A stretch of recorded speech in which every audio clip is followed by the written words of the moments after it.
course, we would be connecting with the various other council members within Dublin Chamber. There's a specific LinkedIn members group where I think there's over 4,500 members there. And what happens in the group, there's different people fire off topics and you can join them, et cetera, et cetera. So it can be a valuable place to network, both to get to know people and, yeah, absolutely, to do a little bit of business as well if the opportunity presents itself.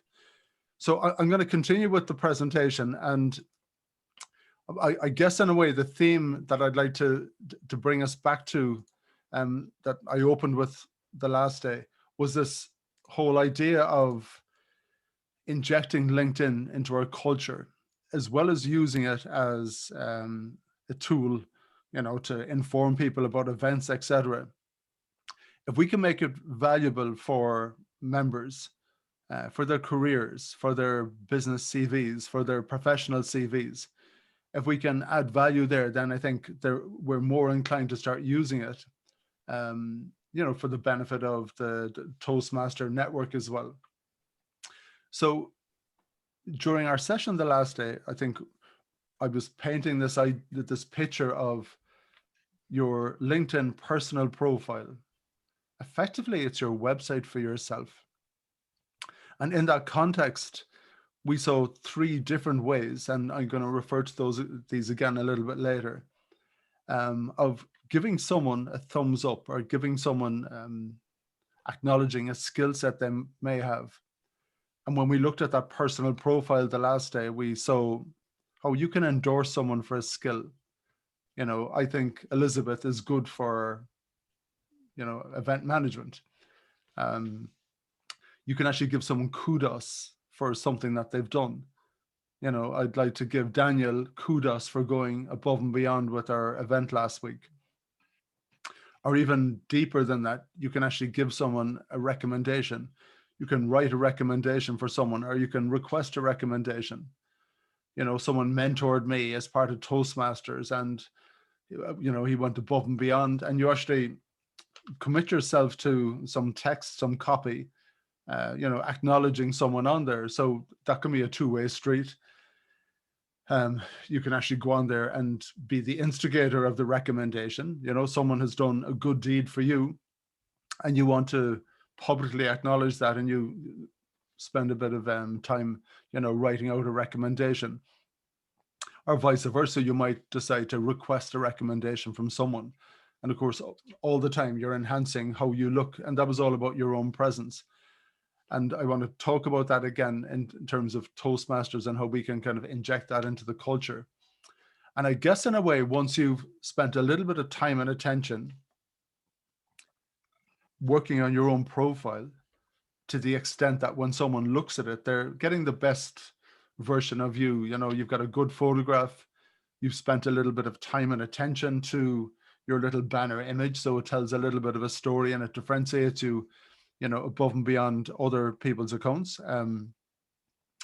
You've spent a little bit of time crafting your summary, that little piece at the top that it's not exactly your elevator pitch, but it is your summary. This is what you'll expect if you get to engage with Greg at this moment in time.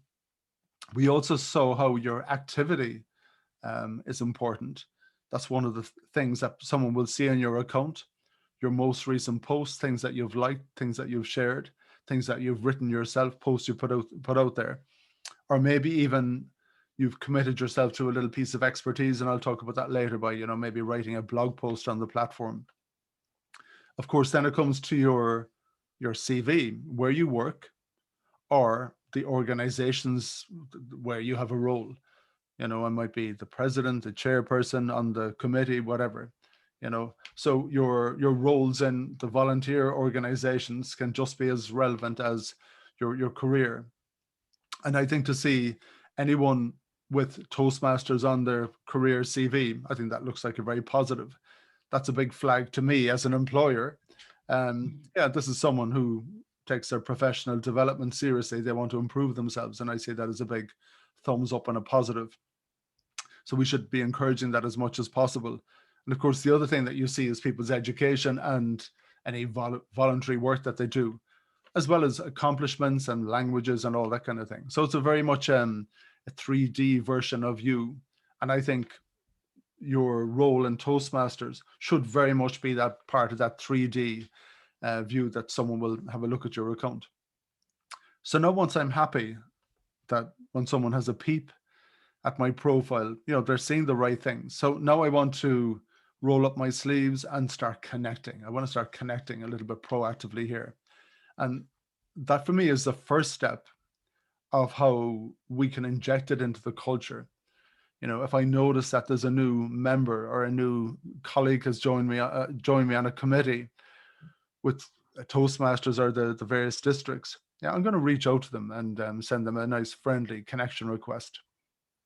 And I'm going to talk about that in a while. And I'm going to also talk to you about the following, your ability to follow people on there. Okay.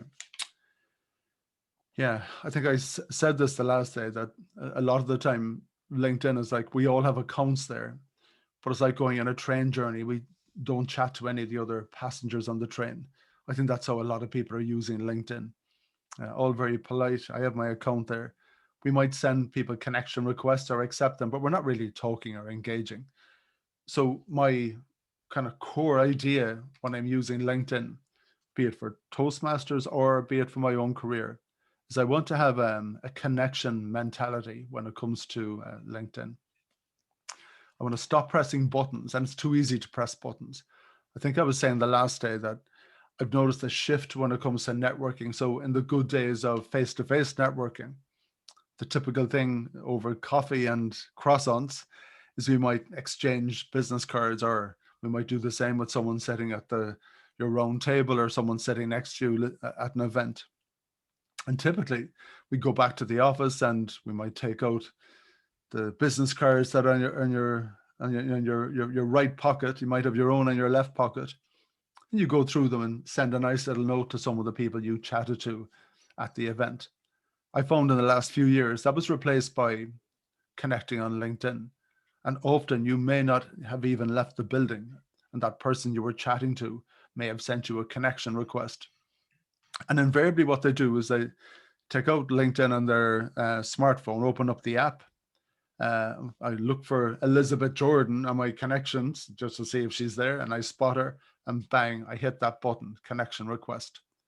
What I actually prefer to do, I prefer to go back to my old way of doing it a little bit.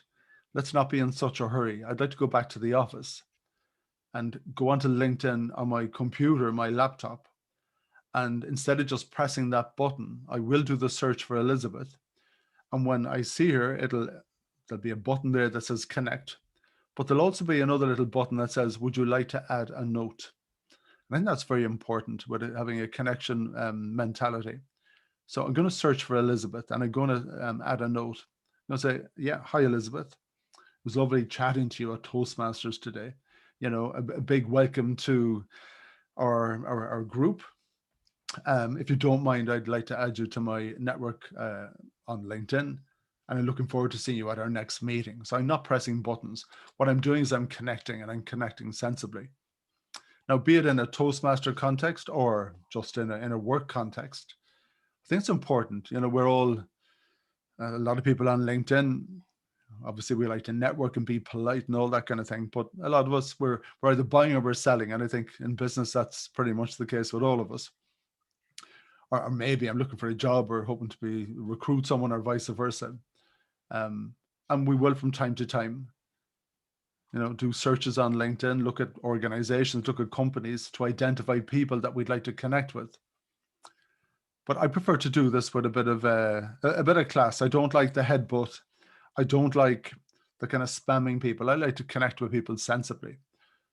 So if you're going to send someone a connection request, have a good reason for doing it. And even if you don't know that person, but you're a fellow Toastmaster member, what I might do is introduce myself with a note. Hi, Elizabeth, I know you don't know me, but I'm a fellow Toastmaster member. I'm moving to Cork, and I'd love to connect with other Toastmaster members living in the locality or whatever. So that might be a nice thing to do. Connect sensibly, give people a reason for connecting. Always look for the conversation. You'll stand out immediately. 90% of people using LinkedIn aren't having conversations. They're just pressing buttons. When you go for that conversation, that might be via your invitation to connect, or you might get that connection request from Elizabeth, and maybe she didn't go to the bother of, you know, writing anything or whatever, and say, that's okay, that's okay. But I'm always going to go for that conversation. Yeah, hi Elizabeth, thanks a million for the connection request. How are you keeping? How have you managed during the whole COVID chaos over the last 12 months? You know, always thank people. They'll remember you for it, you know, connect in a positive way. I'm always trying to do that. And this is where I kind of talk about injecting it into the culture. Now, that could be in Toastmasters, or it could be in the company where you work. You know, someone new joins the team. Instead of always viewing LinkedIn as being an external thing, you know, and trying to connect with people externally to do a bit of business with them. Yeah, maybe start with things at home. You know, a big welcome to the team. It's a lovely thing to do.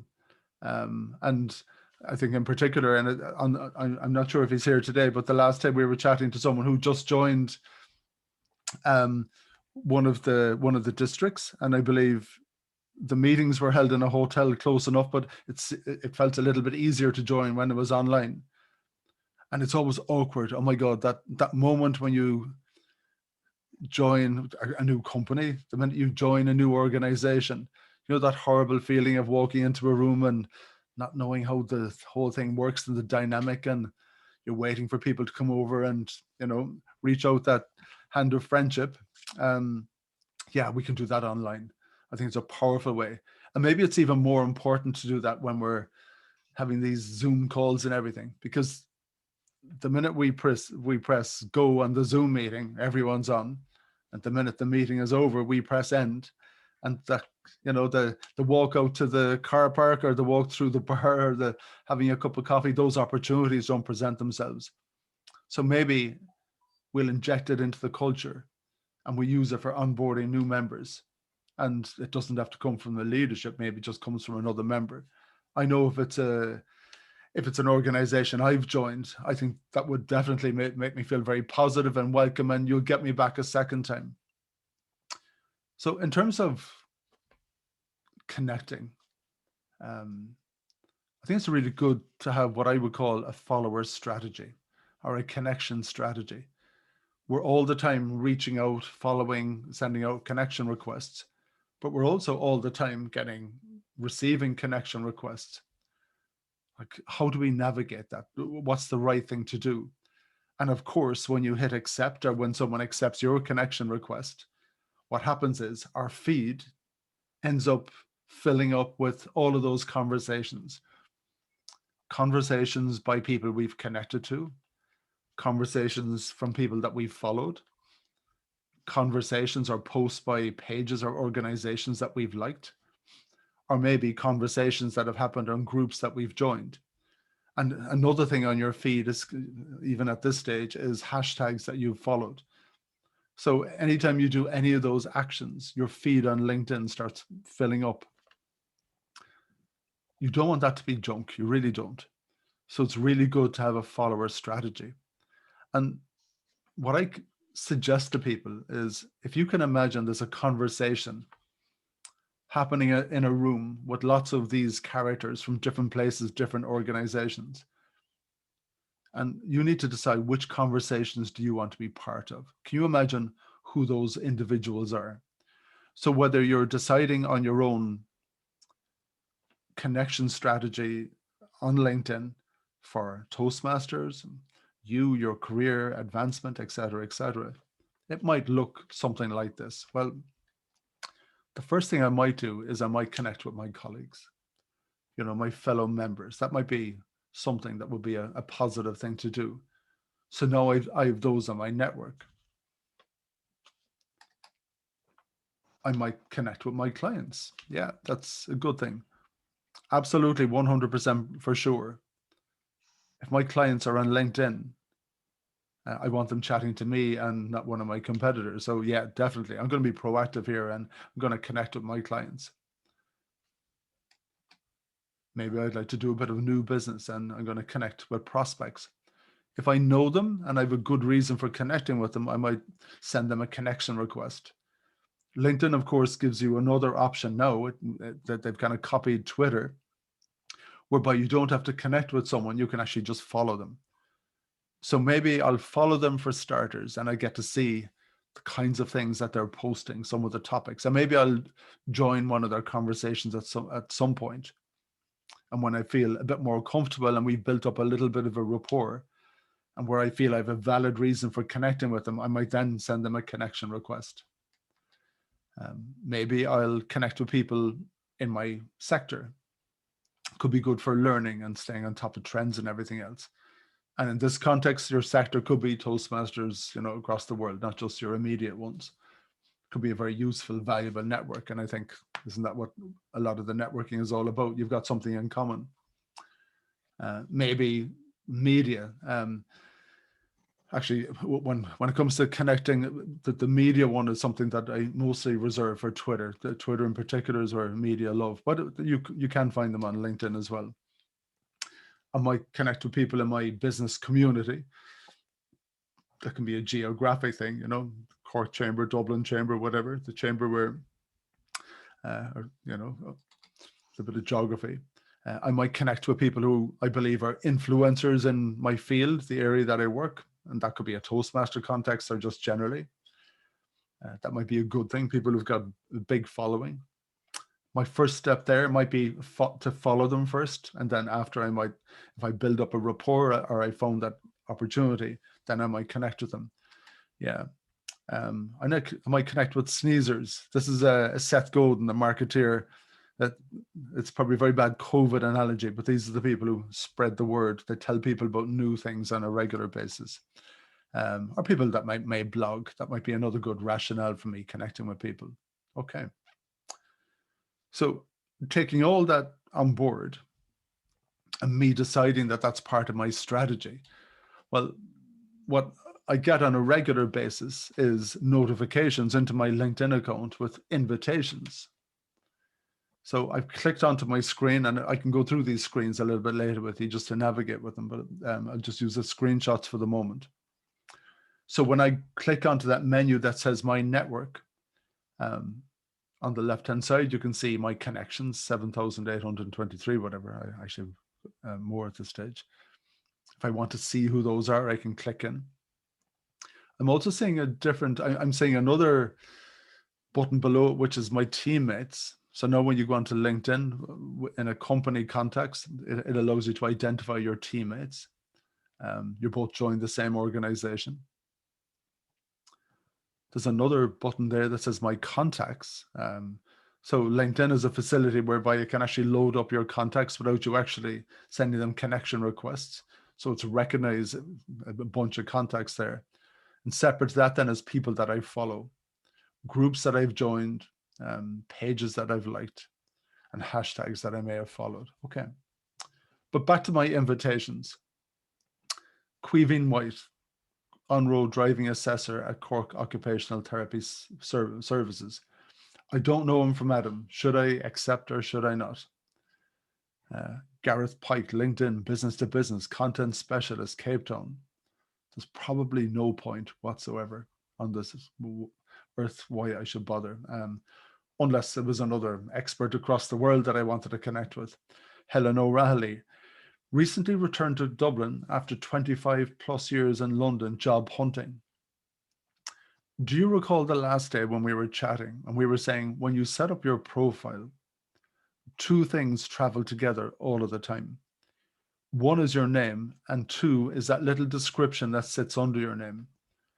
And as a very clever piece of marketing on Helen's point of view, she's putting it out there. I'm job hunting. What's your little one-liner that appears under your name? Every time you post, every time someone does a search and they see, is being a Toastmaster member part of your one-liner? In my case, Greg Canty, managing partner of Fusion and podcaster. That's something I want you to know. I want you to know quickly if you look at my account. So I'm trying to make decisions. So I can accept or I can click ignore. But of course, bearing in mind that I don't want to just press buttons. The other thing LinkedIn is quite good at, and I think in your case this becomes very relevant, is when you click into your network, you know, that button on your that menu item, it's forever suggesting people that you may connect with. That changes from time to time. So I was a member of the ACCA, the accountancy group. So you can see here at this particular moment in time, they're suggesting people that I may connect with. A little tantalizing button under each person, click connect. Now, by way of information, if I hit any of those buttons, it sends off that button pressing message. I'd like to add you to my network on LinkedIn. The same standard thing that we get all of the time. And my ask of you is that we don't do that. If you see that Sarah Daly, founder and CEO of Go For It, is a relevant connection of yours, someone you'd like to connect with, what I'd be asking you to do is to press her name, go to her profile, then click that button that says connect, and take that opportunity of adding a note to that connection request. It's a few more steps, but it's the difference between button pressing and adding another number to your connections and actually trying to acquire a good, valuable connection for yourself. Those suggestions are normally very, very good. They come with a bit of intelligence. The algorithms are always at work. And I pretty much guarantee you that when you go onto LinkedIn and you start connecting with your fellow Toastmaster members, you're going to start seeing a lot of suggestions of people to connect with that will also be Toastmaster members. LinkedIn is really good at kind of joining those dots, just like all the other social media channels are, to be honest. Okay, so there's important information there. And I'm just going to go back one step. You'll see bottom left-hand corner, once you click into that menu, LinkedIn has given me a little message, your contact import is ready. So I did one little step before that. So if you go into that section on LinkedIn, LinkedIn will ask you, would you like to connect on LinkedIn to some of your email connections?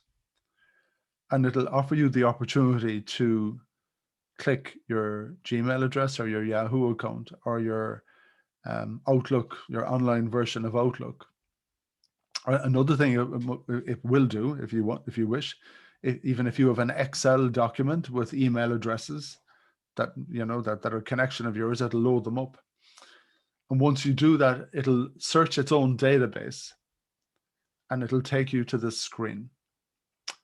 Connect with people you know on LinkedIn. Now you'll notice on the right-hand side, top right-hand corner, it says step 1 of 2. Okay.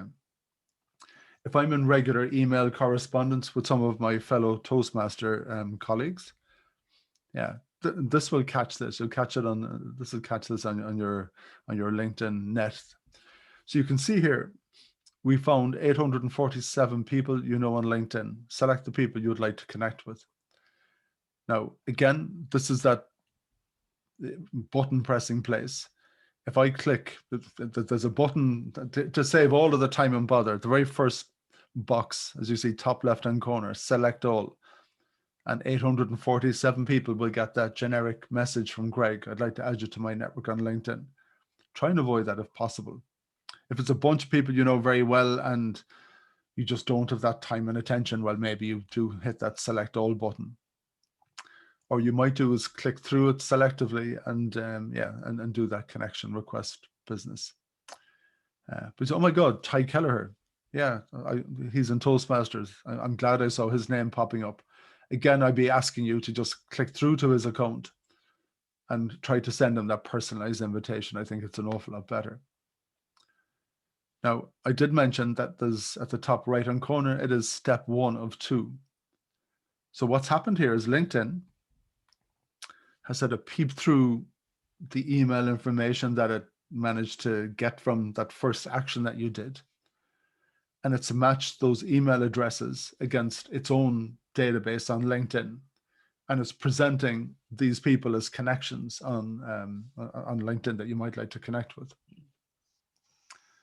Step 2 of 2 is a bunch of email addresses that it wasn't able to match at all. And it's basically asking you, would you like to invite them to join the LinkedIn network? And of course, with your name behind it, that's a bit of spam, and always avoid step 2 of 2. Invariably, it could be someone's second email address. They may be using their professional one on LinkedIn or their personal one on LinkedIn, and vice versa. So always avoid that step 2 of 2. There's a nice button at the end of that window that says skip, and please always say skip. So we have these invitations to connect. So top of the tree, there's one from Elaine Leahy. Microsoft Certified Trainer, Wave IT, making training engaging. Be honest with you, totally and utterly irrelevant, probably from my point of view. No, but I can see that I'm connected to her through Mary Bernard and 19 others. So that's kind of good, maybe. So maybe. But below that, she sent me a note. Hi, Greg. I was in Republic of Work today. Thanks for a nice thought-inducing session. All the best, Aileen. Does that make a difference as to whether I connect with her or not? And yeah, of course it will. Of course. I'd feel very rude to not accept her connection request. She was obviously in the room when I was presenting on God knows what. And yeah, of course I'm going to connect with her every time. I'd let my own brand down really, really badly if I didn't do that.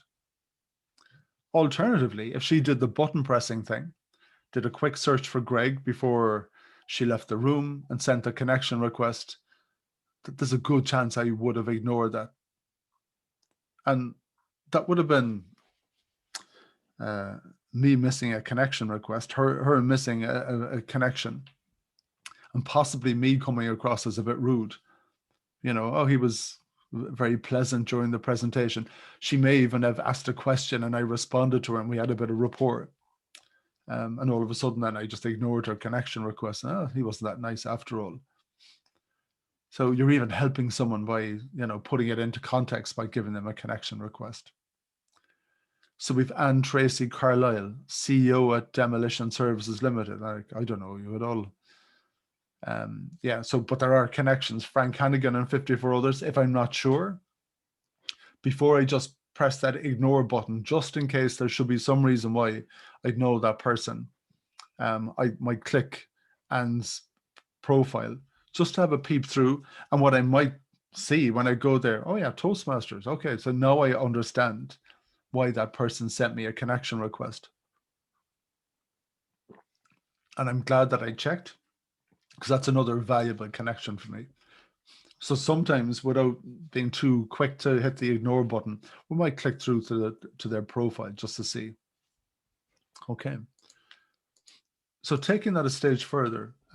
Okay, so before I do that, and I think it's important to say, these connection requests aren't marriage proposals. And don't have too high a bar about your connection requests.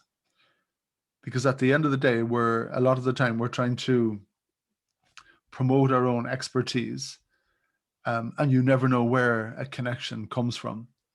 And I'm going to give a simple example. I got a connection request from third-year marketing student, UCC in Cork, Shane McCarthy. Okay. Yeah, a student wants to connect with you, right? And I'm really busy, et cetera, et cetera. An annoying student, where's this going? I've nothing to gain from that, is one possible way of looking at that scenario. So I accept the connection request. And instead of doing the button pressing thing, I'm going to send a message back. Hi, Shane, how are you doing? Yeah, I hope your course is going well. Thanks for connecting. Cheers, Greg. So if nothing else, well, I've represented our company and myself in a positive light and reached out to this guy. And of course, yeah, so that was maybe that's a good thing. Maybe that's a good thing. And here it comes, the reply. Hi, Greg. Thanks a million for connecting. Could I grab half an hour of your time someday for a coffee? I'd love to know what your industry is like, et cetera, et cetera. And oh my God, here we go now. boy, was I sorry I accepted that connection request.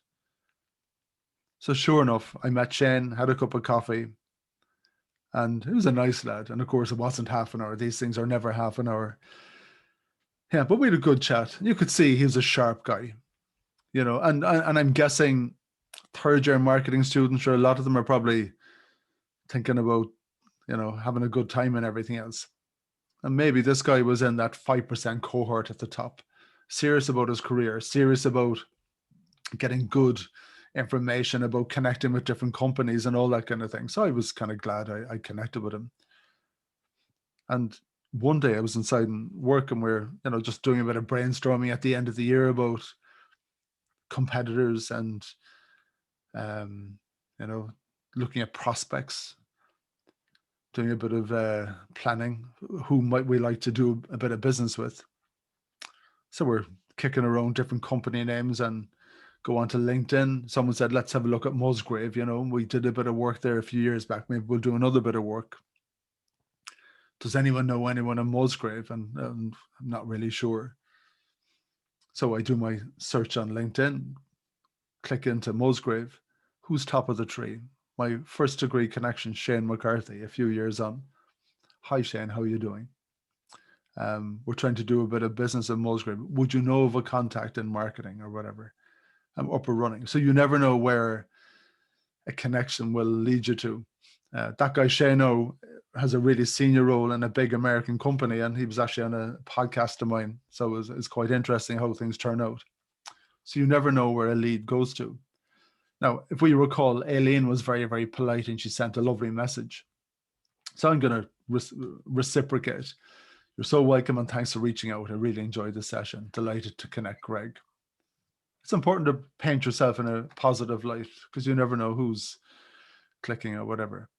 Yeah, and Tracy Carlisle, Greater Boston area. No, there's no point. There's no point. So go. So Dermot sent me a connection request. Limerick, Munster, Ireland, CEO Cyber Smarties Limited. So maybe there's a good reason why he sent me a connection request.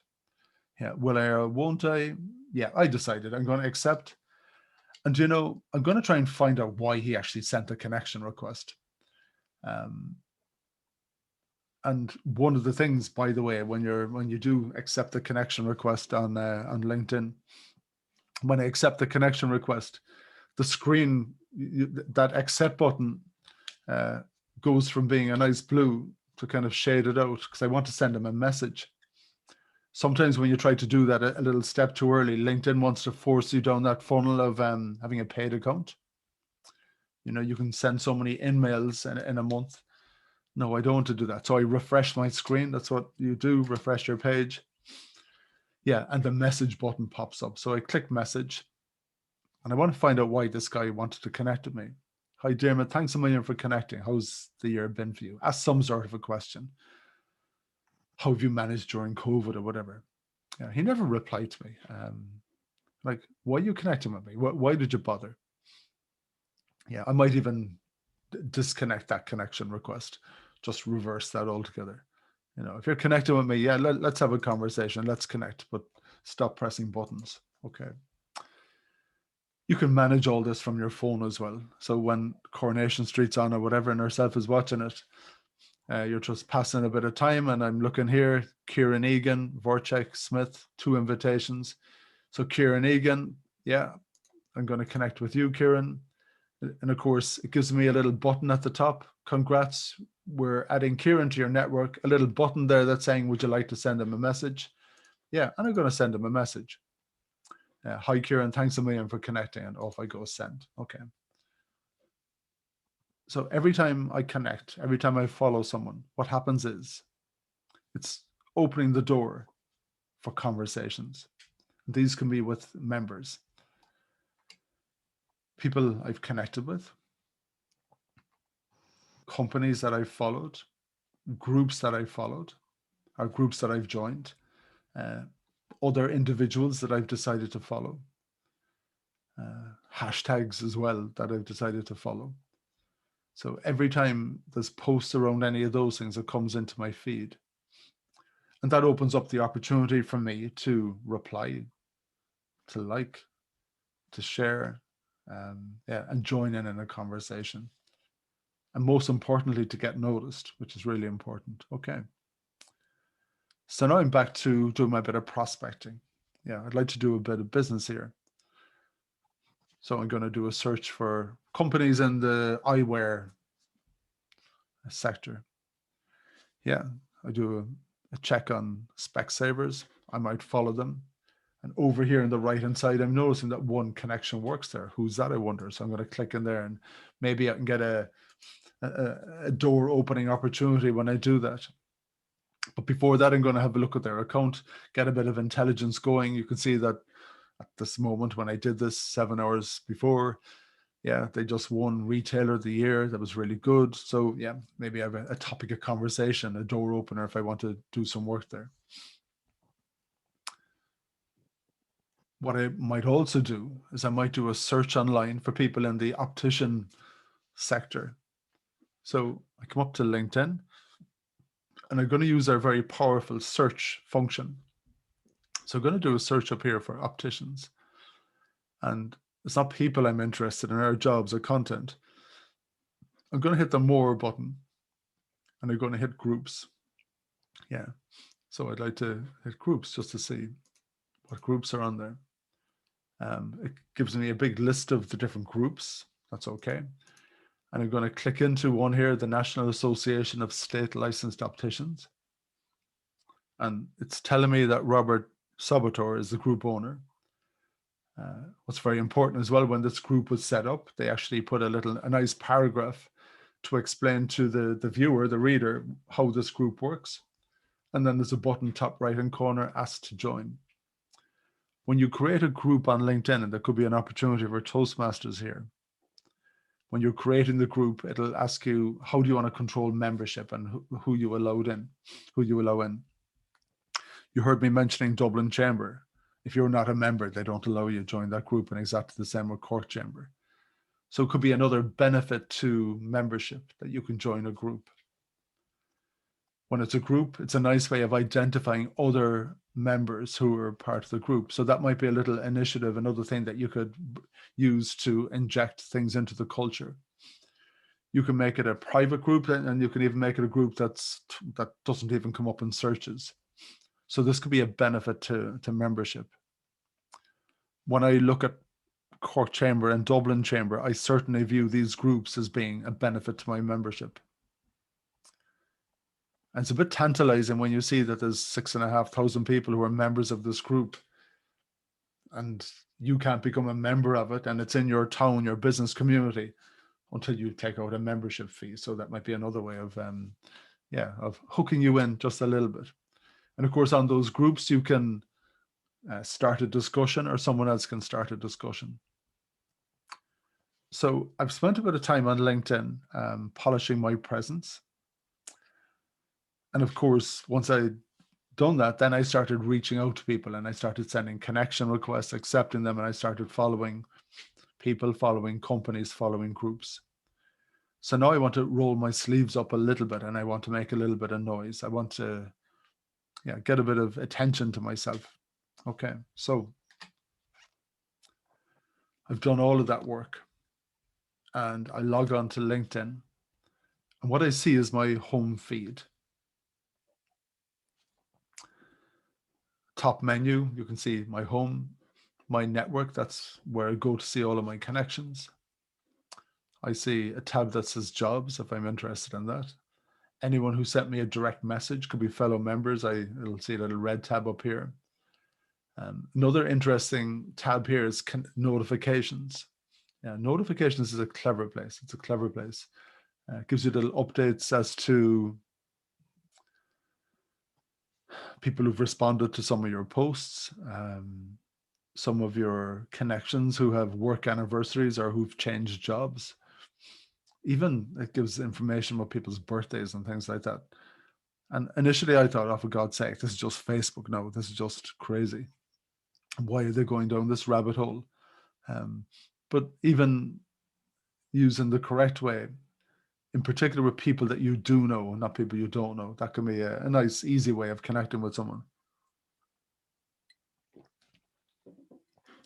There's another menu with me. all of my excuse me, all of the information about me on LinkedIn, and the last one is work, where some of your company pages and all that kind of thing. So just navigating my feed for a moment. If I pop over here on the left, Greg Canty, who's viewed your profile? 259 people. Okay. Of course, when I click that button, if I'm a premium member, I'll see anyone who's looked at my profile that has their own profile visible. So that's interesting. Maybe I'll connect with some of those, or why are they looking at my profile? Of course, if you don't have the premium membership, this is one of the main ways that LinkedIn decide to tantalize you a little bit. It'll show you one or two people, and it'll say then, if you sign up for premium, we'll allow you to see everyone that's looked at your profile. Oh my God, what opportunities am I missing out by not signing up to the LinkedIn premium account? If you check it on a regular basis, you'll manage to stay up to date with it. You don't actually need to sign up for premium, but it's a little bit of a tease. Another interesting piece, views of your post, 45. That was actually really disappointing, because you saw earlier that I had nearly 8,000 connections on LinkedIn. So I put a post up and I got 45 views.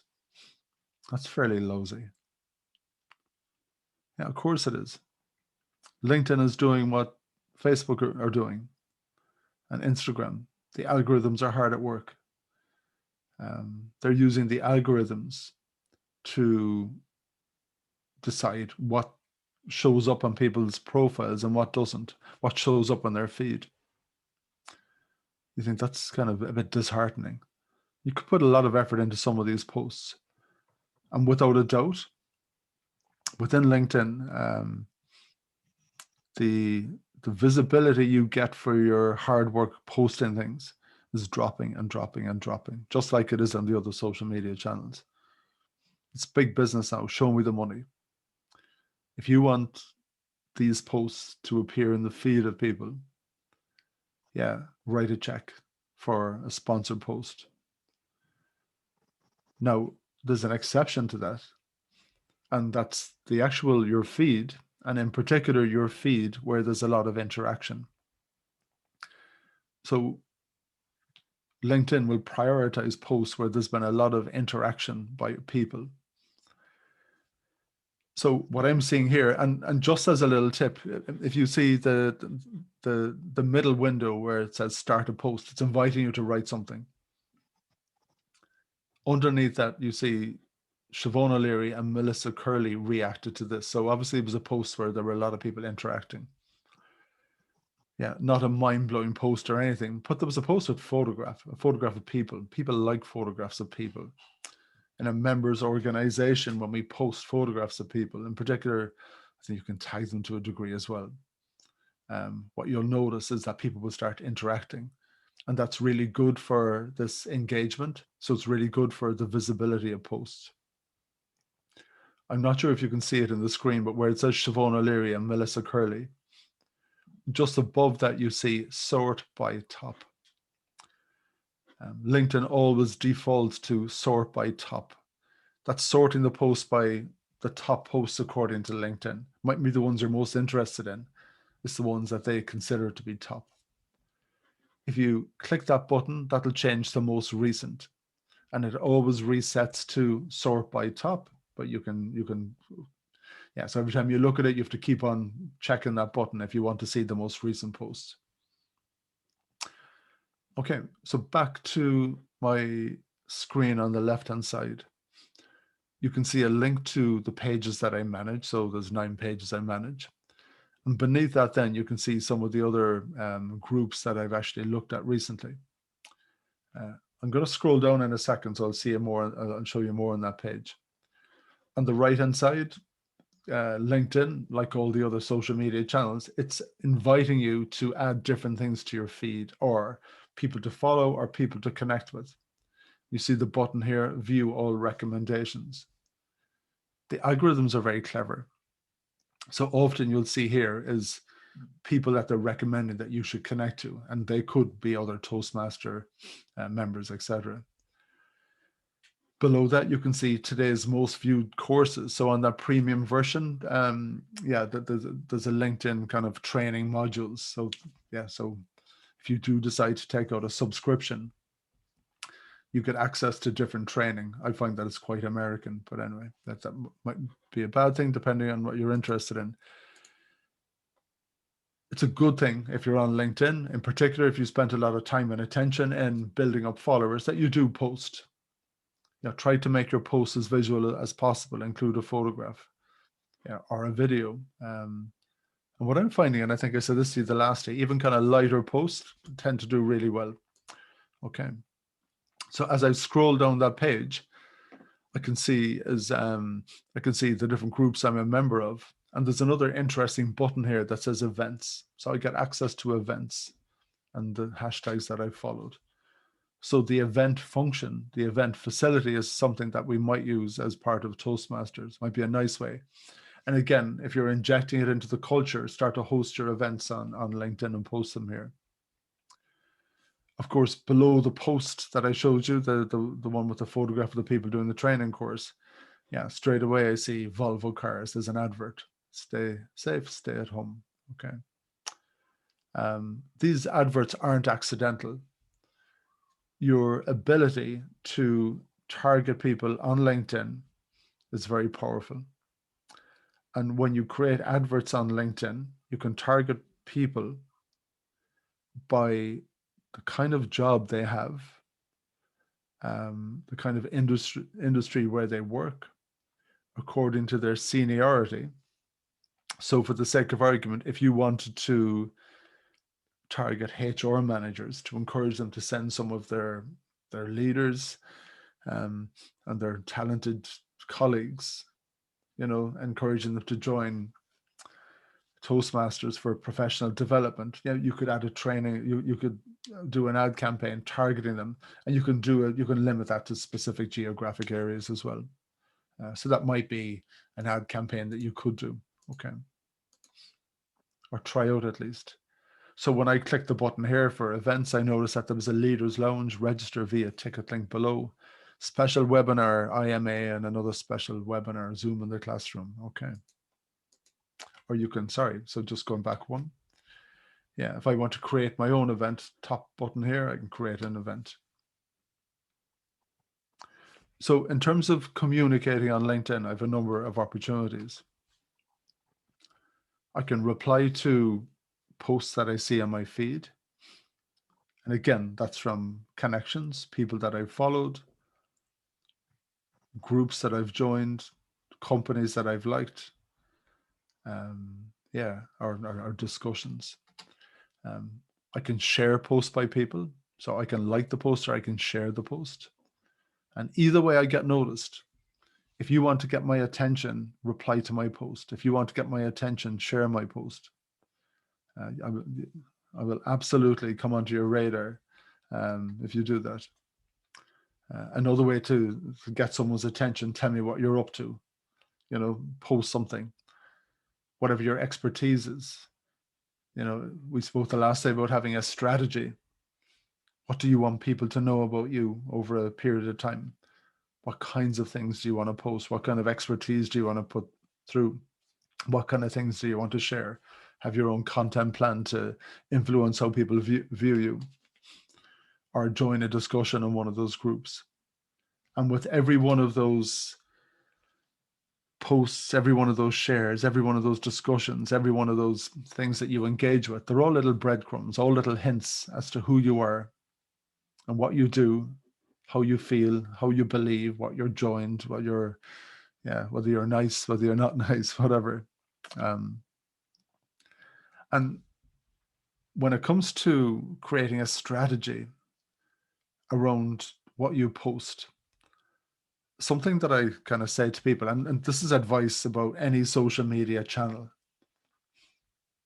any social media messaging that you want to put out there that's part of your strategy. What do you want people to know you for?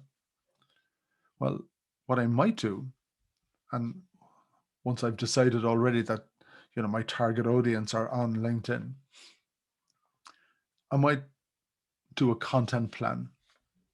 And at a very, very basic level, I'm going to take out my chalkboard, and I'm going to start mapping out my messages.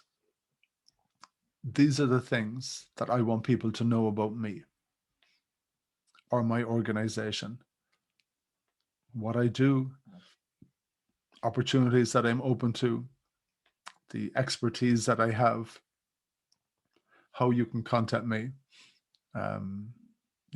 All of that. And map them out. And then create a content plan that delivers on those hard messages over time. And of course, people do business with people. Why should I do business with you? I'll do business with you because I trust you. I like you. I've got to know you a little bit. So my other part there, what are the soft messages?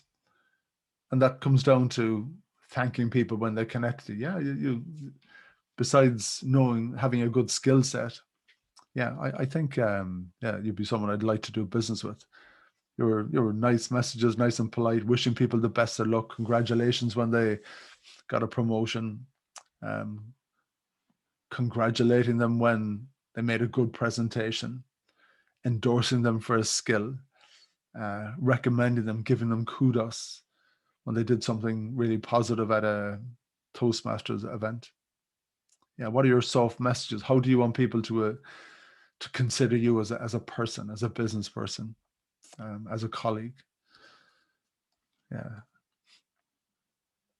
No, an extreme version of this, I always show this particular picture just to kind of make the point. It's not about your policies or taxation or your position in the war in Afghanistan or anything like that. Yeah, just nice picture. Walking the dogs, whatever. Show people something nice. So when I'm thinking about my content and the content that I need to convey those messages, well, what does that content look like? So if I'm trying to convey that at Toastmasters, we've great fun. Okay, well, what content do I need to communicate that?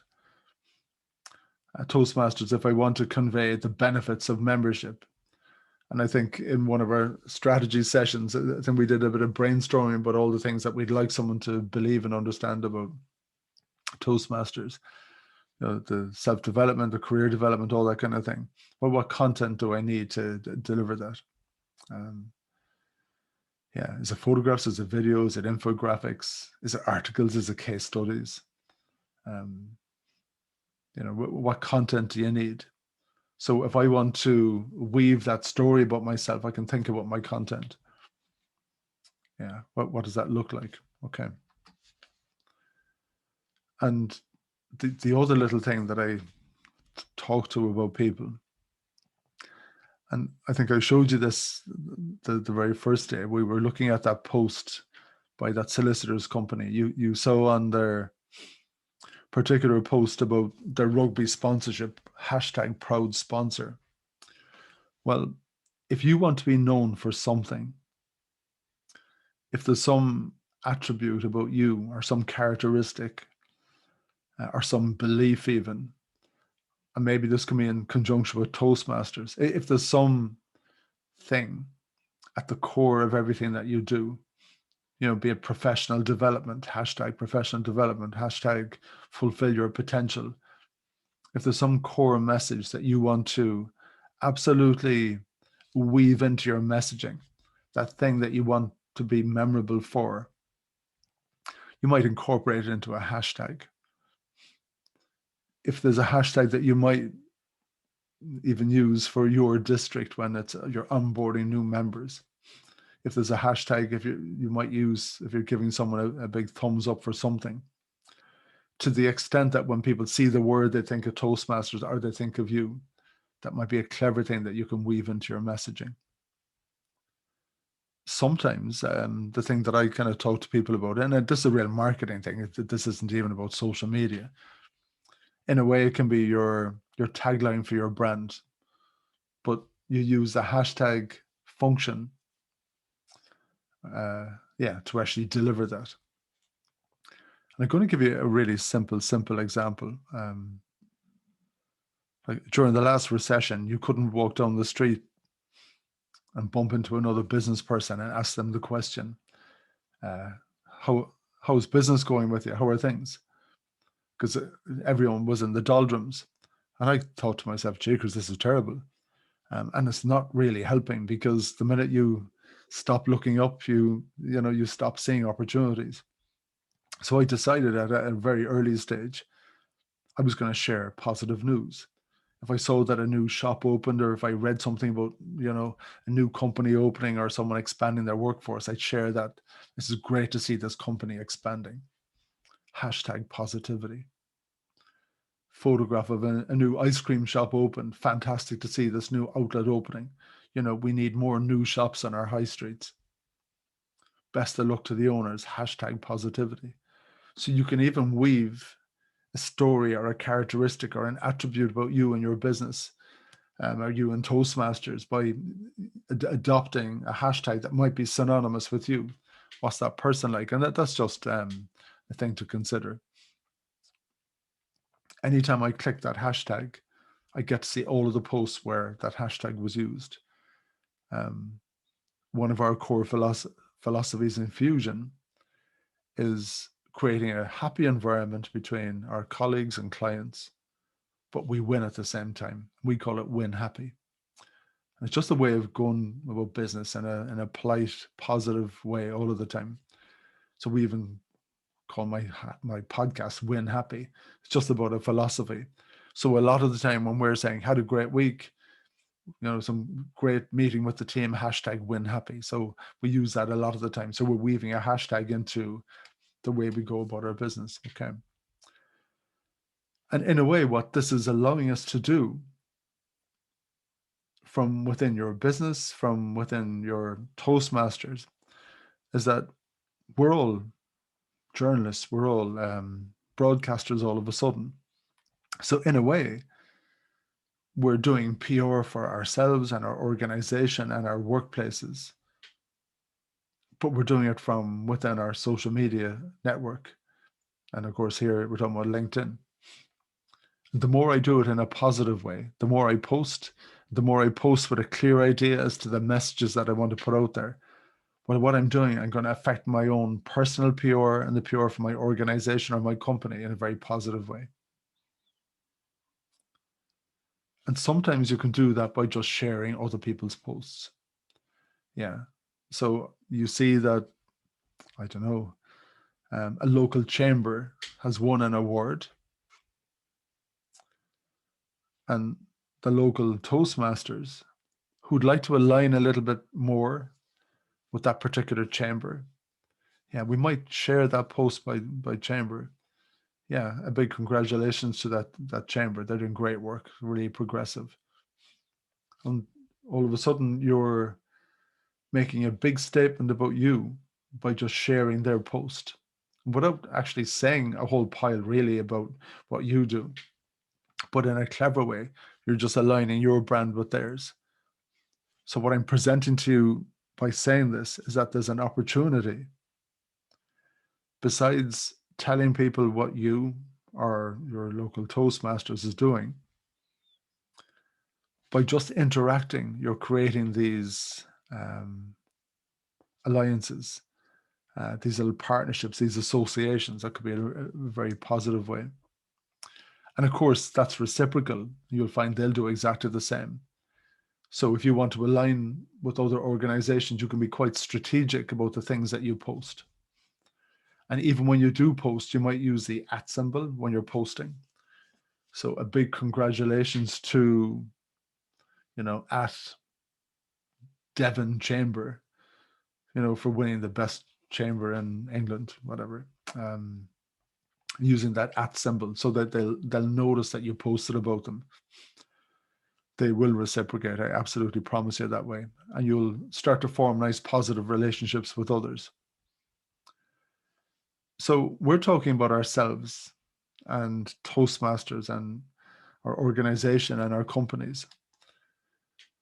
But even people like Richard Branson are busy on LinkedIn posting. So everyone is using it in a business context. Everyone is using it. So you can see here, he's just posting about a hybrid rocket motor system for Spaceship Two. Okay, Richard, well done. So my challenge to you is to say something, share something, post. Okay. Now you'll see one button here, which is write an article. That's different to a regular post, and I'll chat about that as well in a moment. And that for me is the kind of superstar status where you're the expert on a particular, piece of expertise. You're the expert on a subject matter. So as well as just doing that regular posting, I want you to be the superstar on that thing by actually writing articles. So when I look at his account, and you heard me chatting earlier about when you look at someone's account, you see their activity. So you can see that he shared a post, he shared a post, he shared a post. But you also see that he has 98 articles. And these are effectively, they're like blog posts that he's written within LinkedIn. They're stored on LinkedIn and he's shared. So they're pieces where effectively they're blogs. They're blogs, but they're actually housed within LinkedIn. What you'll find is that the different social media channels, they don't like you leaving their space. They don't want you clicking a link and going off to a blog that's hanging off your website or going somewhere else or going to a YouTube video or whatever. They want people staying on the platform, on the network, and seeing all the ads and everything. So they give more preference to those posts. So if you're an expert, if you want to write about the benefits of Toastmasters, do case studies, different mentoring, etc., etc., you might write those from your own profile. And they can be shared by other members, etc., etc. Yeah, so you can become the expert. You heard me chatting about the different packages that we have on LinkedIn. My general advice to people is, the basic one is absolutely fine until you find that you've exhausted all of the different functionality that's available to you. If you're in a sales function and you're doing a lot of searching, deep searching for people on LinkedIn, that's probably a good time for, maybe upgrading your subscription, as long as you've maxed out what's there already. So I'm just going to talk to you about some of the features.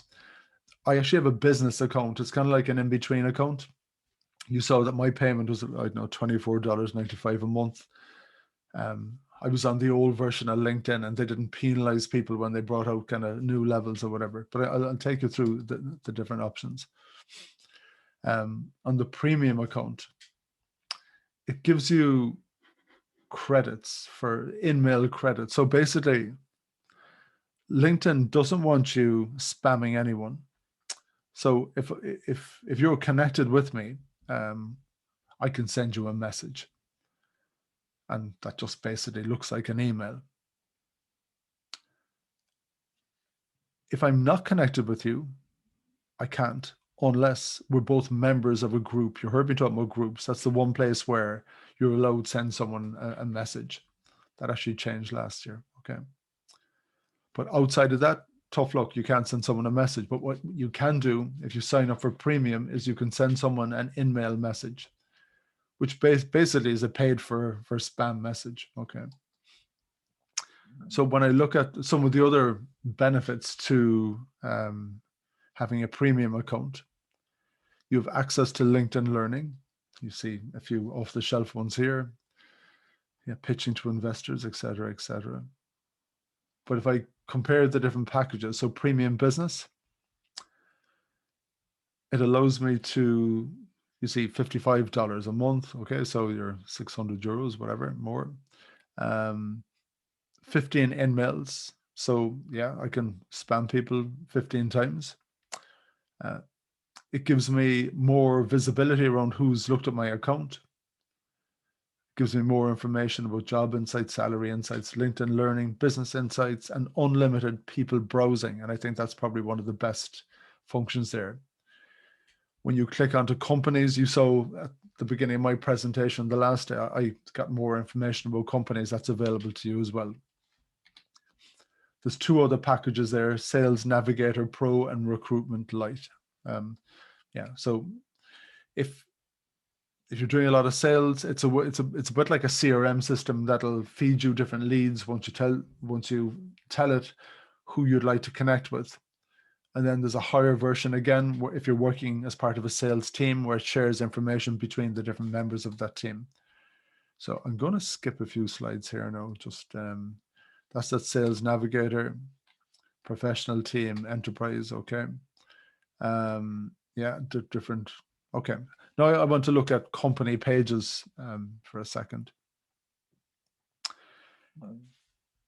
If I want to start a company page, okay, so first of all, setting up a company page. Now this can be an organization page just as easily for your different districts. Okay.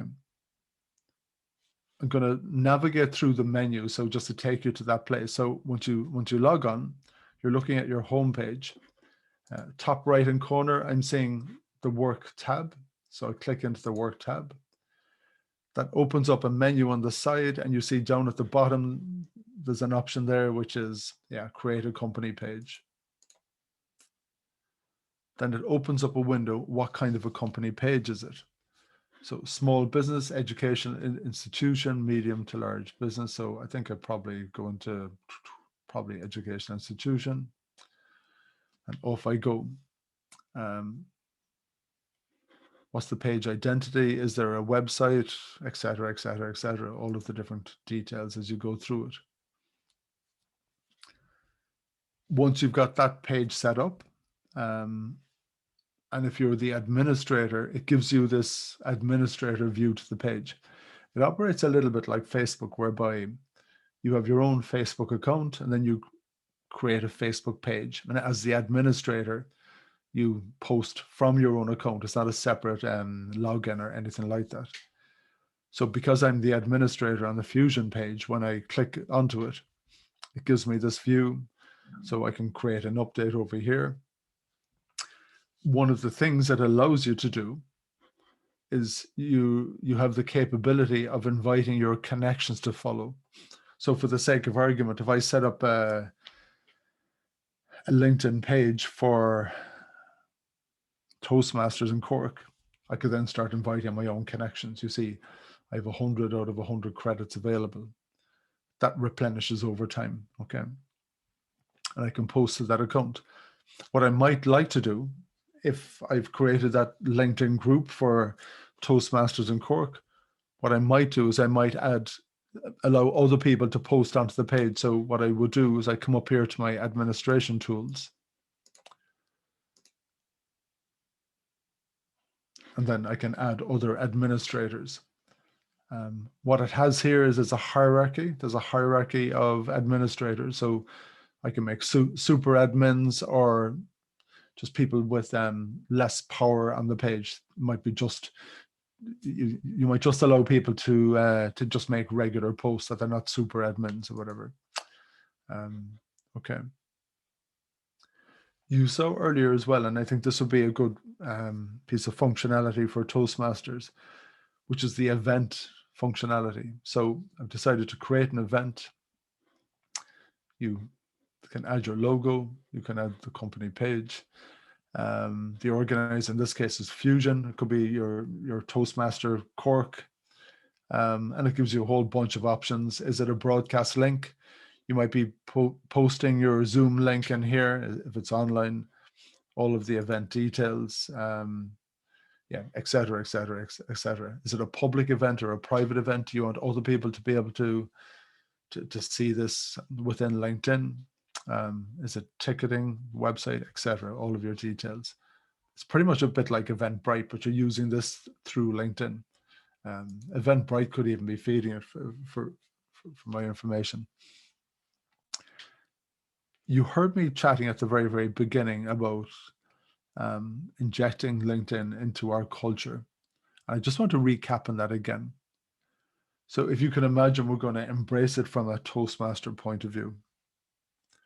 So what I might like to do is when a new member joins, I send them a connection request. That's just what we do as a matter of course. A big welcome. When someone has done something positive or whatever, when I'm doing a post, I might even do a mention. Yeah, great to see at Daniel Sanders at the event today. Someone's had a good day, you know, presentation skills, whatever. I might go in and endorse them for that thing. Event management, good colleague, whatever. A lovely little feature is the kudos one, where you can give someone kudos for something that they've done well. I can show you how to access that particular function. Or the big ticket item is the recommending. I can recommend someone. The last thing, and of course, the other way is to form that group and invite people to join the group and everything else. I'm not going to go into it in detail, but the thing I wanted to say to you as well is that you might use that advertising function to promote yourselves for new membership in the different areas. If you're posting from your account and you want extra eyeballs on it, yeah, you can sponsor those posts, and it can be clever ways to do it. And it's something that I'd suggest that you'd recommend doing. You know, maybe do it in a particular location just to see how it would work, and maybe offer the learnings to some of the other groups. Okay, so I'm going to stop there, and I'm going to stop sharing. Okay, so it's 8:15, and I'm more than happy to take loads of questions, but I'd like to show you quickly how some of that kudos and all that kind of business works. So in practice, if you're on LinkedIn, how that would work. Is that okay? Yeah, so just a really quick demo of that. So I'm going to share my screen again. Come down here, sorry. Yeah, so I'm going to go into my own LinkedIn. Okay, I'm going to go home. Okay.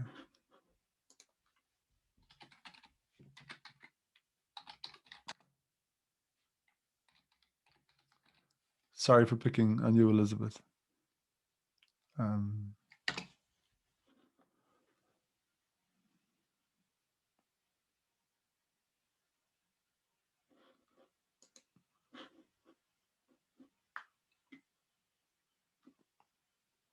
I spotting you there, Elizabeth?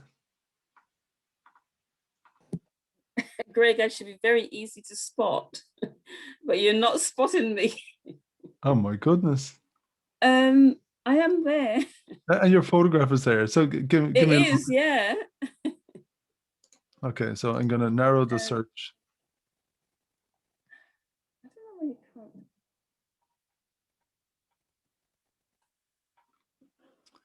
What's your company?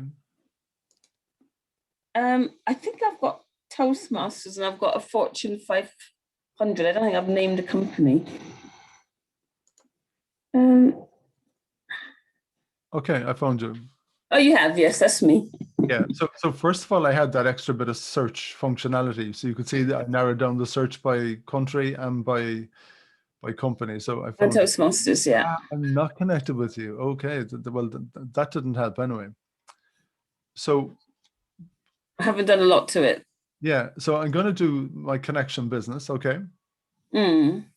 And of course, it's asking me here, would I like to add a note? And that's that first big ticket item. And I'm going to say that the polite note. I can't believe we didn't connect already. I think I request to connect to you actually, because I've been following you. So I'm going to say hi, Elizabeth. You might accept me there if that's okay. Okay. No, I'd normally say more than hi, Elizabeth. I'd actually put in some proper message. Did you get that? Yes.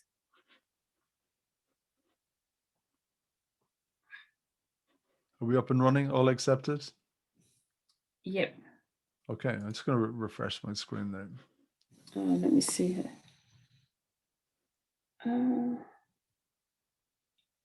Greg.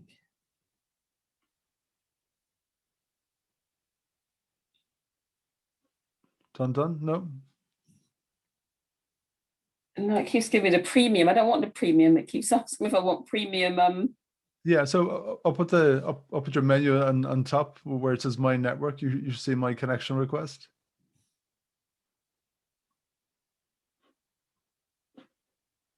I think I just accepted. Can you see that? Yeah, I'll just check there now. So you did. Okay. Right. So the ways that I'd like to, to bring this to life a little bit. So first of all, you're a member of my club and I've sent you a connection request, and I'm going to send a nice polite message. What I could do as well. Okay, so I'm going to do a mention in a second. So if I look at the More button here, you can see a number of things. You see give kudos. So I'm going to click give kudos. So there's a thank you, going above and beyond, inspirational leader, team player, great job, making work fun, amazing mentor, outside the box, making an impact, great presentation. Yeah, so I could go thank you there. Is that okay? So Elizabeth Jordan, kudos, so great for working with you. So, and of course, I don't have to accept everything that it's saying.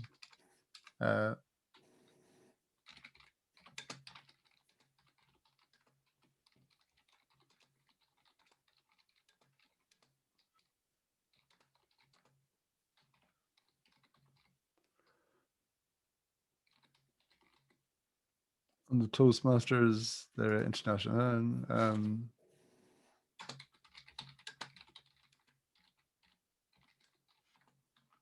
Is that okay? Yeah.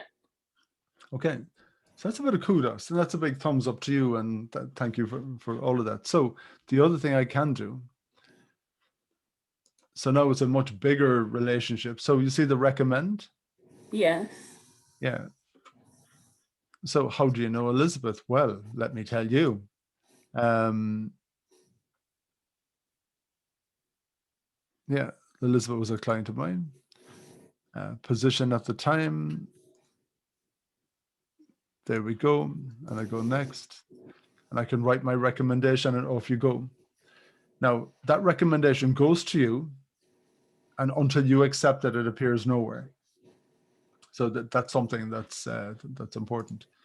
Okay. Now, the other thing you can do is I can request a recommendation. So it can go in the other direction. Okay, and the last thing I wanted to show you is,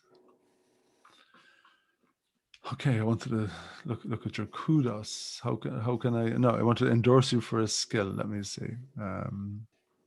See all activity. Okay, well, it's not showing me your skills yet. So, actually, what I might do, I might bring up Paul O'Mahony because I know him quite well.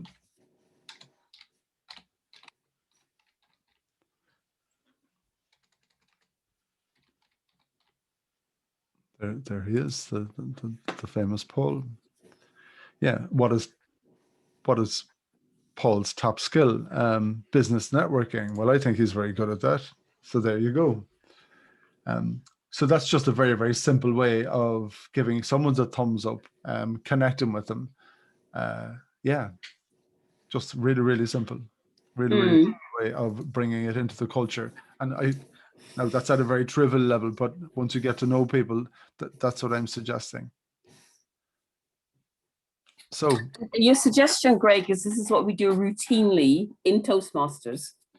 Yeah, you've new members, new colleagues, bring them in. The minute that new face comes through the door, be proactive, and not just the leader, but if you bring that into how you normally go about things, and it's opening doors for everyone in a very reciprocal way, and then weave it in a positive way, with the endorsements, the kudos, and it'll just become a habit after a while. So does anyone have a question about now? Well, I'm actually not going to read the chat because I'm too busy. Daniel, can we do what we did the last day, and you might do a filtering job for me on the questions. Danny Banks is the hand. He's question master. You in, Danny? Greg, can I ask you a question while you're waiting? So, Greg, if we set up the actual Toastmasters page for the club, and we want to reach out to connections, we have other admin users that have been added to it. Yeah. Is there a way in which you can see the activity? In other words, well, who is connected, how many page views there are, you know, what has been the activity on that page? Is there a way in which you can see that? Yeah, all the admins will see it. Okay. Can you share your screen and show us how that looks? Would that be possible? Of course it will, yeah. Share the screen again. So what I'm going to do is I'm going to go to, okay, so I'm going to go home. I'm going to come down to my my own page, Fusion.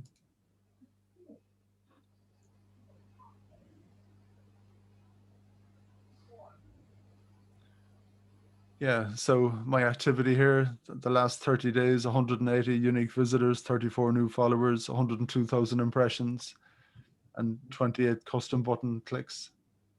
The other interesting thing I can do here, you see the notify employees button? Employees in this case would be anyone who's connected to Fusion. So that would be your senior membership of any of your clubs. So if there is a post, do you want to notify employees? I go yes. Okay.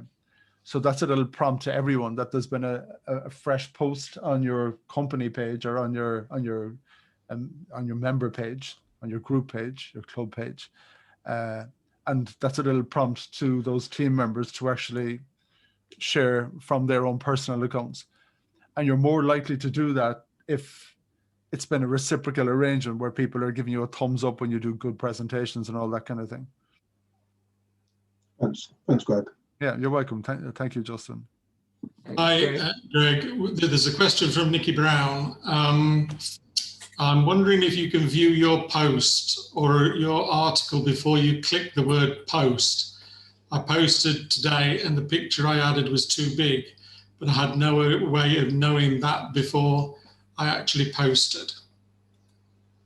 Okay, that's a really good question. Okay, that's a really good question. I'd have to try it out, I'll be honest with you. Yeah. Yeah, I'm actually not sure. I'd have to try it, and I'm going to waste everyone's time by creating a post and bringing in a photograph. No worries at all, Greg. I'm glad you said it's a good question because now I don't feel too thick. Yeah. But yeah, there's that. And I was just wondering about that and the difference between if you can do the very same when you do an article, you kind of take your life in your hands when you press post. There doesn't seem to be any filter.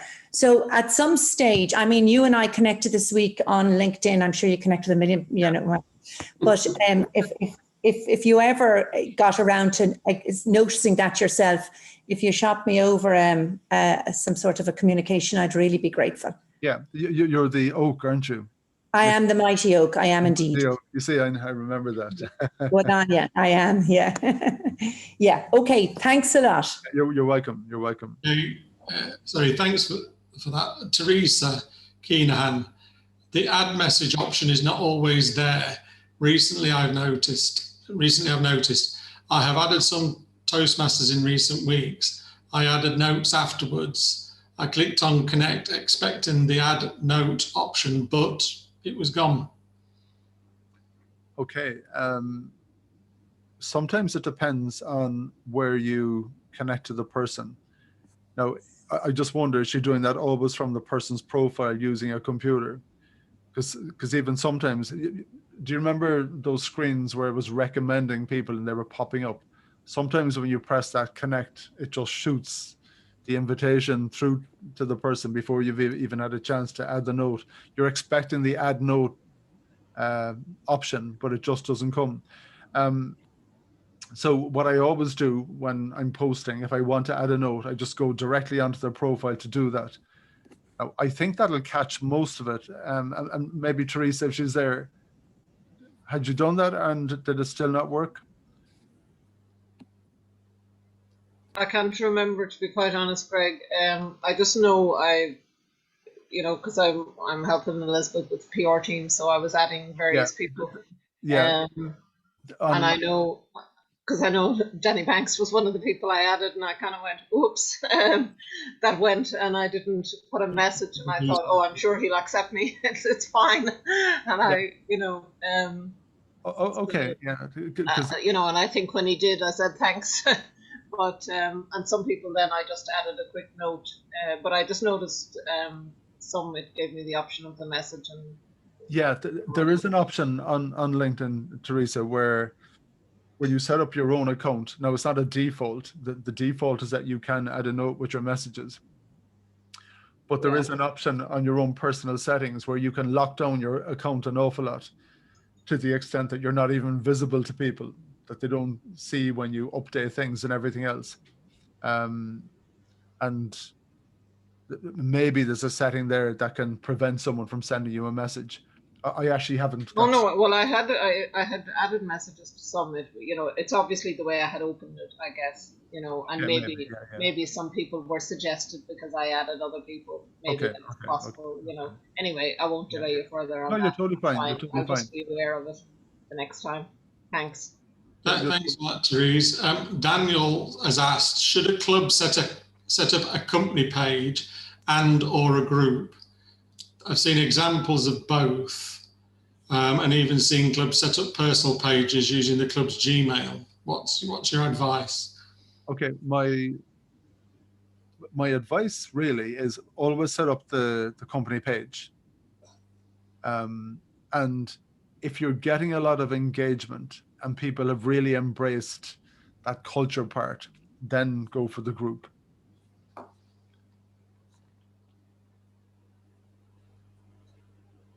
Okay. Yeah, and I wouldn't be saying the group is necessary, but I say only do it if you think this is really, really working. And if there's 50 members, I wouldn't be bothered. But if it's a good meaty thing and you're getting loads of engagement and you'd like for those conversations to be maybe taken a bit more private, yeah, group is a good option. And another one that links from Serena, to set up a profile for. Sorry, it's gone. To set up a profile for a TM club, I understand you would set up a club page. Is there any need for group as well for the club? Yeah, it's kind of the same question. So the club page is just like a company page, and the group is a group. It just works differently. Yeah. Okay, and just I appreciate it's 8:30, and we said it would be 8:30 when people finished. I think if we can do what we did last week and just say a big thank you to Greg for tonight and last week. There is so much there for Toastmasters to go away, to think about, and to have a go at in using LinkedIn for their clubs. So I'd like to say a big thank you to Greg for that. And Greg, are you okay to stay on for another few more minutes? Yeah, if you have to leave. No, not a bother. I'm good until 10 to 9. So whatever, go for it. If anybody needs to leave, good night. I hope you've enjoyed it. We will be sending the recording out this week sometime. So, right. Sue Burnett, got your hand up. Oh, Can yes. Finn? Thank you. Yes, this is a question for Greg. I have lots of people send me invites, so I'm very cautious about accepting them, obviously, and I need to investigate them further. But I get quite a few where the people just send me a blank just invitation, please be, there's no message. So do you ignore all of those, or would you follow them? Because you can't, because some you can click on it and send a message back and ask them a question, but some you can't because it wants the premium option, and I'm not in that league yet. Okay, yeah. So you said a few interesting things there, and the first part is most people are doing the button pressing. Yeah. They have great intentions about connecting with you, but they're just not sending them adding the note as we've discussed. Yeah. So in those scenarios, what I normally do is I click on to their profile. I have a good look at it just to see what's this person like, why are they connecting with me? And as I said, so that they're not marriage proposals, so you might just take a risk. And a lot of the time what happens is you get the headbutt. The aggressive salesperson who doesn't even want to get to know you, and they're just bang, straight in trying to do a little bit of business. Now, at that point, you can just 100% ignore them. Or you might even say, no, I'm going to be polite. And I'm going to write back to Sue and say, listen, I'm not really interested in your products, or I'm totally fine for all of that, but I appreciate you asking. Thanks a million. And leave it at that. And you've enhanced your own reputation and everything else. And you might decide that person is being a bit of a pain in the backside. I'd like to get rid of them as a connection. And I can show you how to do that if you want. Right. So that's if you've accepted them. Yeah, and if had you've a accepted conversation, them, they're just trying to push a sale on you. Yeah, and you're sorry, you regretted them connecting to you, or they're spamming you and all that kind of thing. You can just disconnect, block them as a connection. Mm-hmm.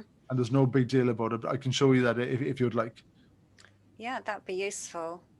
Okay. Just in case I get faced with that scenario. Hopefully I won't, but it would be really useful to know. So I'm going to share the screen with you again. And I'm going to go back to that lovely connection we had there. What was her name again? Elizabeth? So if you can find me more quickly this time. Yeah, so there you are. You did. So the minute we connected, you started harassing me. And I was very annoyed. So I come up here, so I go to more.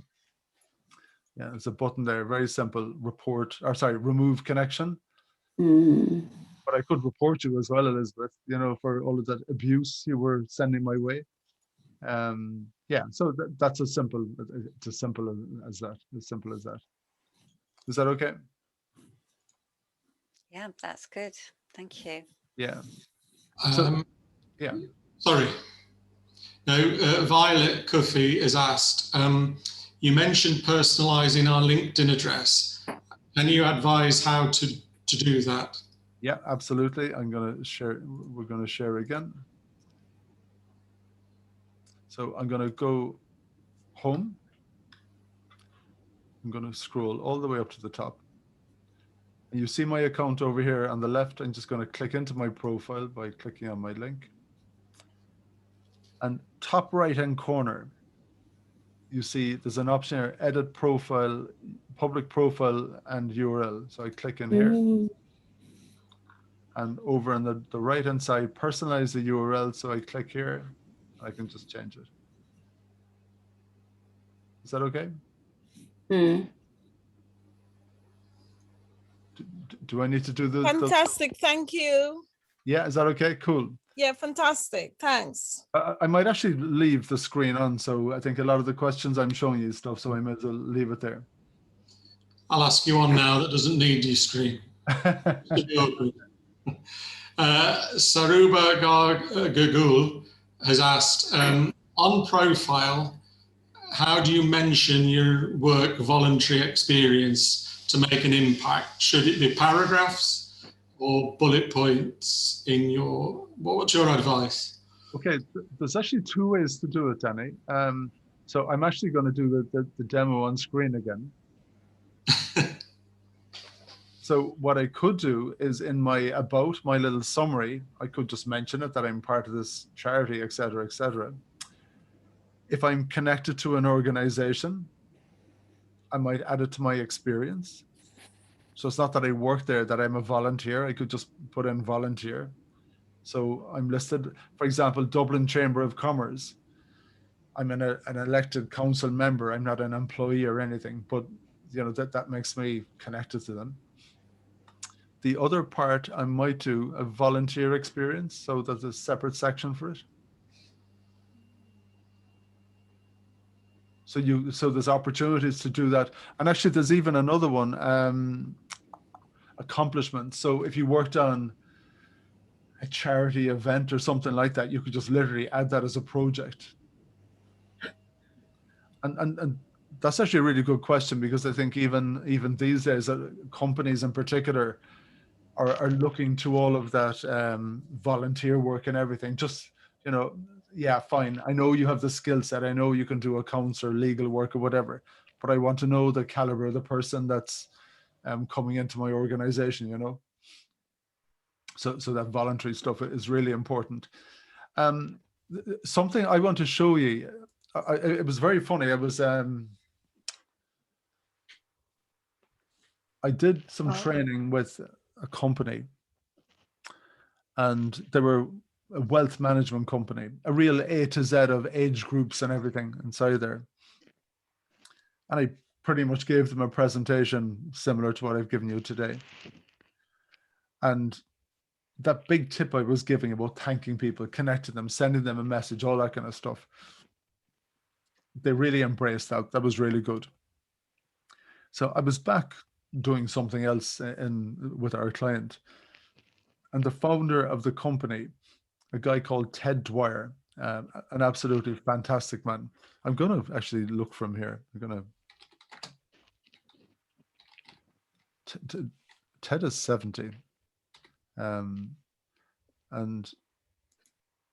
you can see here he's a senior financial planning consultant at Invesco.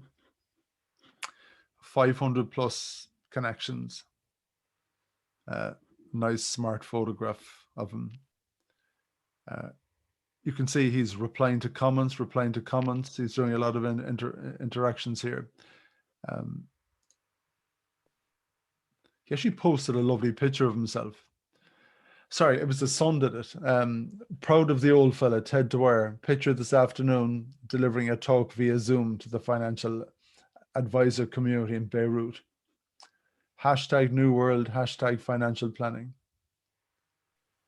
So you can see how they're using all of that and everything. So Ted, anyway, as you can see, he's good at embracing technology. So when I returned to deliver that piece of training to them a second week, he bounced over to me and said, "Your tips worked really, really well, Greg, but I've got one even better for you." Now I'm going to show you. You can see my menu with it alongside here. You see notifications. We're going to click on notifications for a second. And what he said was, do you know on LinkedIn, the way it tells you when someone is after getting a new job? And he says, if I know that person, now you can see LinkedIn is giving you the lazy option on it. Say congrats, say congrats. And we all know you're pressing a button, and it's lovely to be congratulated. That's all fine. Congratulate Deborah Childs for starting a new position. So what I might do in that case is click into her account and send her a nice note via a message, and not the standard thing. And that might be one way of doing it, but that wasn't Ted's recommendation. What he said to me was, do you know when it tells you on LinkedIn that someone has celebrated a big work anniversary, or they've got promoted, or even if it's their birthday? He said, if I know that person, I take out my favorite notepaper and my fountain pen. I write them a personalized note and I put it in the post. And he said, you wouldn't believe the benefit that I get from that, because no one gets mail in the post anymore. And what I absolutely loved it was, here's someone who is a genius with people. He's a great communicator. He's obviously a good salesperson, but he's a lovely, lovely, lovely man. He knows about how to work all of those things. And what he's doing, he's using his old world, you might call it cuteness, but his old world sensibilities and everything else, his old world skills, his networking skills, his relationship skills with LinkedIn. That gives you gifts on a regular basis. Someone's a new member, someone has had a big anniversary, and he's just using that. He's just bringing those two worlds together. what I love more than anything is, yeah, at 70 he just sees the opportunity. He doesn't see the negativity about, you know, I can't use technology or anything like that. He just gets it. He just gets it so quickly. And that was one of the best LinkedIn tips I ever received. I thought it was pure genius. Okay, Danny, questions? Did somebody got a hand up? Yes, it was me. Hello. Hi, Greg. This is Saurabh. How are you doing, Olga? Yeah, I just asked you a question. Sorry, my camera is not working. So I wanted to ask, like, how to mention the work experience on your profile.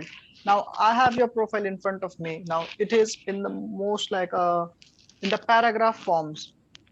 So now I am looking for jobs, and recruiters, like, I don't know, but I have observed that they don't read those paragraphs. So would it be like, what is the best way to add paragraphs or bullets when you add your information? Okay. Yeah, good question. I think try to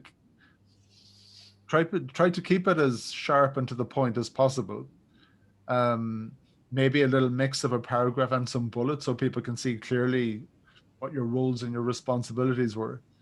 No one is going to kill themselves by reading too much, but so you're trying to find that balance. The other thing I think I would do, and I think we spoke about that briefly, if I go back home here again and I look at my own account, and you can see managing partner, Fusion and podcaster.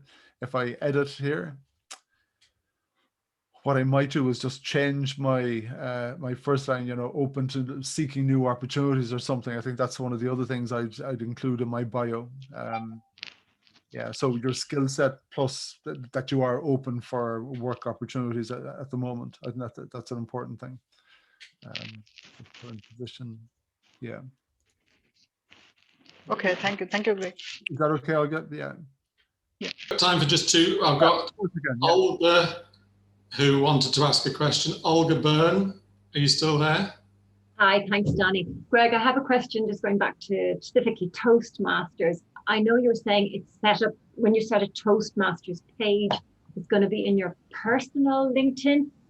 And I'm wondering, I think somebody mentioned in the question, can we set up, instead of a personal LinkedIn, a LinkedIn page for your Toastmasters and then set the group or company up from there? Because, you know, the people on the committee are changing, and, you know, you want ownership for the club as opposed to, say, me, the secretary, I set it up this year, and then trying to transfer it to secretary following me or whoever's going to be doing the work on it. Okay, so what I'm going to do, I'm going to go home again. And if I come down here, I go to, yeah, I'm going to go to Fusion. You can see that there's all these other pages, clients, etc. But I'm going to go to Fusion. So when I'm logged in, I'm in there as two different entities. So what LinkedIn, what it wants people to do, it wants individuals to take responsibility for posts on the accounts. So there's a bit of visibility, who actually posted that thing. So when I come up here to the administration tools, I'm going to manage my admins. And you can see who the different administrators are. So Alma leaves the organization and I just remove, okay? And that's the way to do that. Now, there's a hierarchy with these roles. So if I go question mark here, sorry, you see there's a hierarchy that has super admin, content admin, and analyst. So you can give people different hierarchy and power depending on who they are. Okay. But if you were the person setting, say now I go in and I put a link to my personal LinkedIn, and then for some reason I need Toastmasters. I've given all these admins, because I'm the original person who set it up, how do they get rid of me? Yeah, so a super admin basically can get rid of another super admin. Okay, so I can be got rid of, and it's not, yeah, the page remains, but it's not connected to me anymore, be connected to a super admin. Exactly. Okay, thank you. That's great. Yeah. And can you just answer one more question from Violet? Yeah. Thank you. Violet? Hi, it wasn't a question really. I was just saying, you know, sometimes we may be need not be too offended, because I'm thinking of myself. I've had a LinkedIn account for must be more than a few decades, and I just don't use it. And I've gone in recently and seen people have headhunted me on LinkedIn, and I'm like, wow, you know, my colleagues that I meet at conferences have sent me messages. So sometimes I don't think people mean to be offensive. They just maybe caught up with one other social media rather than on every platform equally. Yeah, no, you're making a good point. Now, the one thing I would say is that when it comes to social media, I think we need to put up 4 strong walls around LinkedIn, because this is your career one and it's nothing like the others. And I think in a professional context, once we open a profile, it's important that we maintain it. And you're absolutely right. I think a lot of people are using it in and there's a lot of people that I come across, they forget that they've had one. I know. And they set up another one using their new email address. And then they realize they had 2 and they can't remember their old password. And I am guilty. I set up my first one when I was a PhD student, and I just got into it now that I'm taking my career LinkedIn as a more professional page. So I don't think people generally mean to be offensive. Sometimes you just abuse it. No, it's funny. I actually gave that example at a conference about the kind of that the Bernardo's one, or someone said to me, I know that person, and she isn't very nice. Okay. So there you go.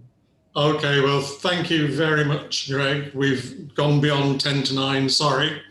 Once again, thanks very much for all your wisdom, sharing it with us. As I said earlier, we've got lots to go away and think about and start practicing. So thank you very much, and good night, everyone, and take care. And thank you, Greg. Thank you so much. Take care. Thank you.